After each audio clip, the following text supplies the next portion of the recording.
Oh. All right, hello. I'm not going to wear it all the time.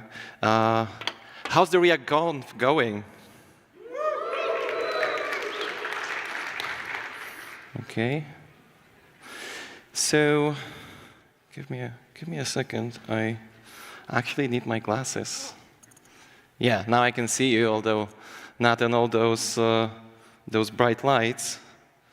So yeah, let's go. How many of you tried the Apple Vision Pro yet? Yeah, that's a lot of hands. You can still try it at the Callstack's booth. It's kind of a unique experience. You have to try it. While I'm speaking about Apple Vision Pro, it's because a year ago, Apple announced this new device and the new era of what they call spatial computing. And I gotta say, I got quite excited by this device, although because I'm not from the US, I'm from Poland, Europe, it's not available there, so it was quite a hassle to get one. I was like very excited about it, and I immediately thought on, hey, I would like to spatial compute with React. Wouldn't that be amazing? So I think React is very well positioned to run on this new thing because it's if you tried React and React Native, you probably feel that it's like a universal language for building apps. And it's not only available for over 10 platforms, it's also used by 4 million developers. And I think like around 1/10 of them probably know React Native and is able to ship something not only for the web, but also for mobile, for desktop, for TV, and for VR devices. So once you learn to think in React, and you also learn React Native, it tricks with you a bit because if you shipped for N platforms, why wouldn't you be able to ship for N+1? However, will it prove to be productive on this new thing? Because spatial apps are quite different. We don't have the mouse, keyboard, or touch devices. We have hand gestures and some advanced eye tracking. We don't sit in front of a screen. We're sitting like immersed in multiple screens at the same time. And what's even more interesting is that those screens can bleed some extra content before, after them, and all the space around. They immerse in the space that you're seeing. So let's see how Apple is thinking about developing apps for this new device. Apple tells developers that this is the Swift UI. You know it already. You could ship your apps for iOS, for iPad, and any other Apple platform for years now. And this is what you work with for this new device. And this is, you can see this is like a declarative language. You see some definitions for stack, for 3D model, for text. This looks kind of like React to me already. And frankly, we didn't need Apple to tell us that declarative programming is a way to go for rendering 3D in 2D or 3D environments. Projects like React Free Fiber, and shout out to the maintainer here. Woo!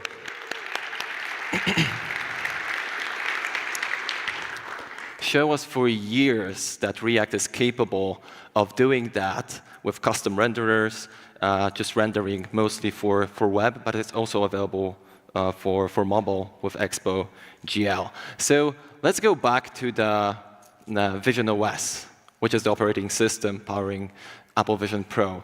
There are two ways of running apps there: the native way and the compatibility mode. So as you can see, on the right we have the, You're right, yeah. We have the app displayed in compatibility mode, and it feels slightly off. Like, it doesn't have the translucent background. It resizes together with the text, not together with the layout. And the error messages, like for alerts, feel flat and just off on that platform. They don't provide this extra depth as a native one. And not to mention, you can't interact with the new goodies like the immersive spaces experience. So what you can do is that you can fork React Native, because this is this project that gets React to any other platform. So this is exactly what we did. And yeah, React Native for iOS is written in Objective-C. You don't need to understand that. In fact, we can actually comment out that code, and the errors that were happening are going away. So yeah, software development sometimes is easy, isn't it? But if you know Objective-C, if you know C language, please don't get mad at me. We added if-defs, which is like a proper commenting if branching technique for the C languages to make it right. And after some fiddling with that, we got something on our screens. We rendered a native app with React Native, and we got a runtime error, which is expected to do. We wanted to see that beautiful red screen co-designed or designed by Ricky, if I remember that, or redesigned later to look how it looks slightly better than this one. So is it like now that we have it? Now that we have this app rendered for this new platform, we can actually verify if we're able to create the user experience and the actual developer experience that's suitable for writing apps in a productive way. So firstly, we would like to focus on hand tracking and hand gestures and eye tracking. Because React Native just uses the platform, we got that mostly for free, especially around hand tracking and the gestures there. And for eye tracking, we needed to add extra API or implement a specific Apple's API for the view element. At the same time, we've seen some great work on the web compatibility from the React XPlat/Convergence team. And also, we've seen similar efforts from macOS team at Microsoft, which those two teams wanted to find a better way to abstract the pointer devices, pointer events. So we went with web specification. So today you can just use cursor pointer that you know from the web, and it just works. You can look at the icons here, and they are highlighting. This is the hover effect. And what's more, this is now compatible with this enabled this experience not only for visionOS but also for iPad and for macOS. Another thing that we needed to tackle is multi-window support, because those visionOS spatial apps usually work they work really nicely when we have multiple windows surrounding us. So they don't have to be separate apps. It can be the same app. However, it's not the same as just opening another tab in your browser, because in this case, we are sharing the JavaScript thread. It's just we're running second window in another React root, so they don't clash with each other. And to do that, we needed to adjust some internals in React Native that were using the screen, and some they were just assuming that we only have like one screen. So we adjusted that, and we introduced the Window Manager API, which we actually co-developed and designed with the native script team, which at the time was also working on adding visionOS support to their framework. And this work is designed to be, this API is designed to be compatible with Windows, with Mac OS, with iPad OS, and probably some other platforms out there. And the last thing that we wanted to tackle is the immersive content experience or experiences and environment, as Apple calls them. So to do that, we implemented the XR, standing for Extended Reality API, which is actually modeled on the web specification for XR session. So you can request the session, you can close it, and you pass the control to the native layer. So in this case, we can see the 3D space that's completely designed in Swift, and it's controlled by Swift. So let's have a little demo time, okay? And let me drink some water.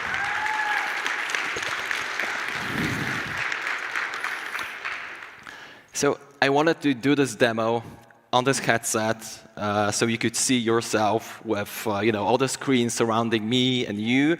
However, mirroring on this internet sucks. So I went with the actual simulator, and I will say that Apple made an amazing job with the simulator because we developed all those things without having access to the device. So let's start with an iOS app that we designed here. So this is a regular app with a list. You can open another screen in a stack. It uses React navigation, so it's a native navigation experience, and that's about it. However, for Vision OS, this is different.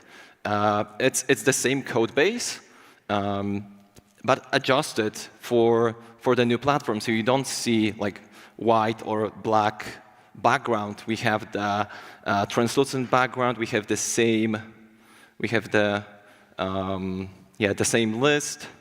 We can hover over it, and it lags a bit right now. But you can see I'm hovering with the mouse. Normally, it's simulating me looking at this thing. It feels really nice when you have this headset. So you gotta try it yourself, and you can click on this thingy, and yeah.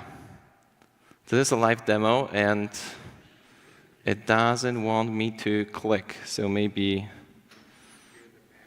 yeah. It's for my Mac. It's probably too much to handle screen mirroring and showing the demo. However, what I wanted to show you in this example, I have some fallback, no worries, is that you can adjust your code live as you go, and play with the edit it as any other React Native app or React app having access to fast refresh.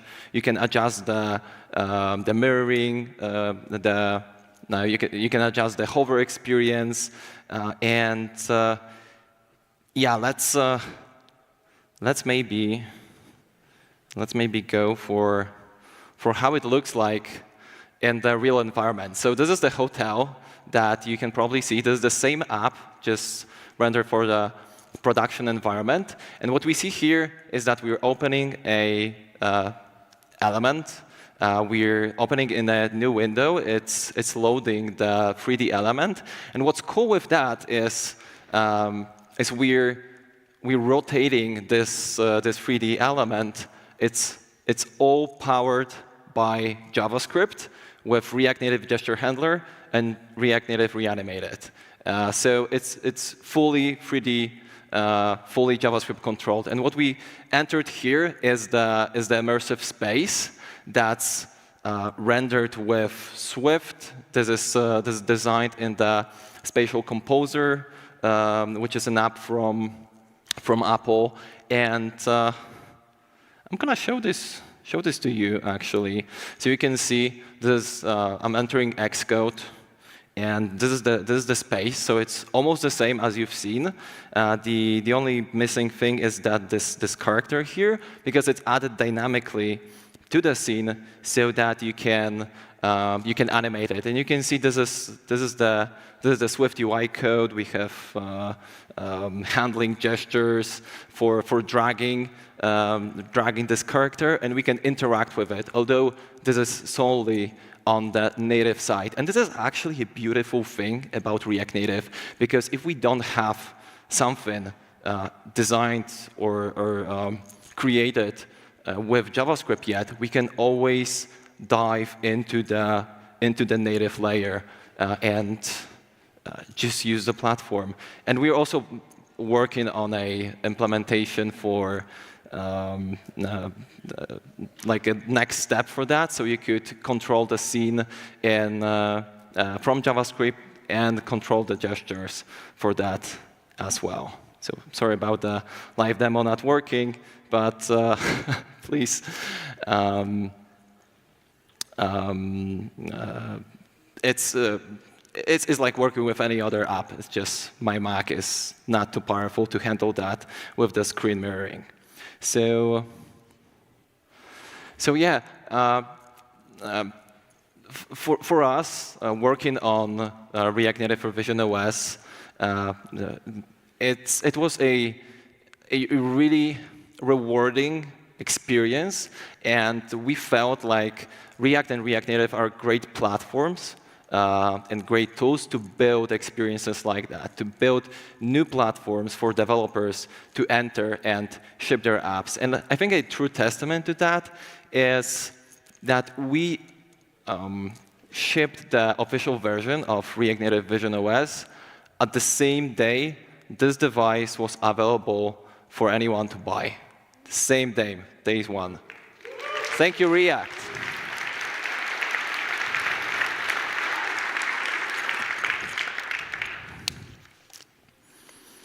And you can start with this today. You can create your next React Native, next Apple Vision Pro app with React Native using a single command. You can scan this code. It will direct you to the project's repository. Of course, it's open source. We're working in the open from the very first interactions that we've built, and we can't wait for you to try it, to file bug reports, and hopefully contribute some documentation and code maybe if you like it.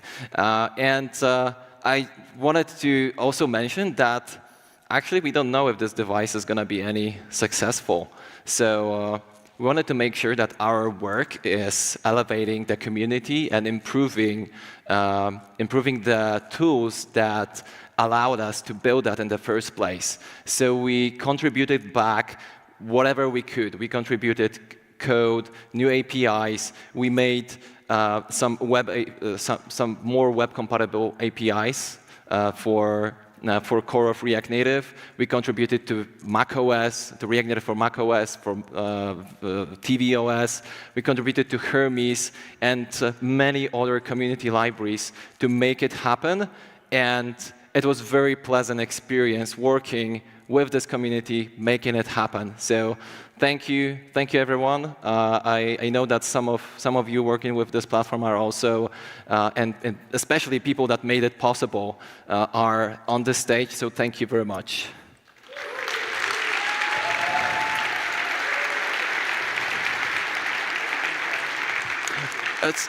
Yeah. Sorry for taking it slightly longer.